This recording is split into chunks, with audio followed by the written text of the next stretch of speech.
Okay, are you ready? Yes. Okay. Dr. Vranna, the other day I went to renew our insurance for the automobiles, and the agent said that if we have health insurance, we don't really need personal injury protection. Is that true? Wow, that's a really hot topic today. Let me tell you how this really works. Personal injury protection is your insurance for yourself, so that whether you're at fault or not, you'll actually be insured for not only your health care, but time loss, and if you need aid at home doing your housework or in-home care or any sorts of things like that, it's all covered, and there's no deductible to that personal injury protection.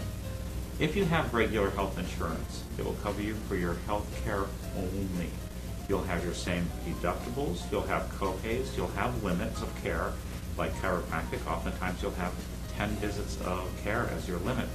But with your personal injury protection, you'll either have 10, or let's say $30,000 or $35,000 or $50,000 worth of coverage with no deductible out of your pocket, no co-pays, none of those things.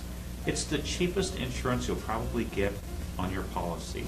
For instance, for me, in my vehicle, it's about $5 a month for $35,000 worth of personal injury protection insurance.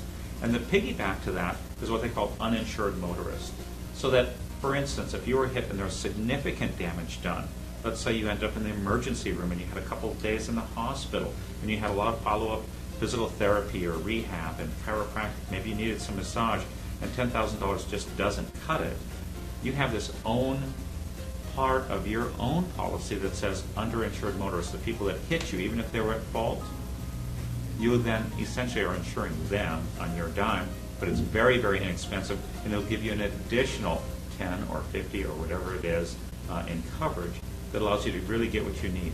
So the truth is, this is such a misunderstood situation with insurances the way that they are today, that the governor or the state of Washington mandates that you actively sign a PIP waiver that says that your agent explained it to you and that you actively don't want it.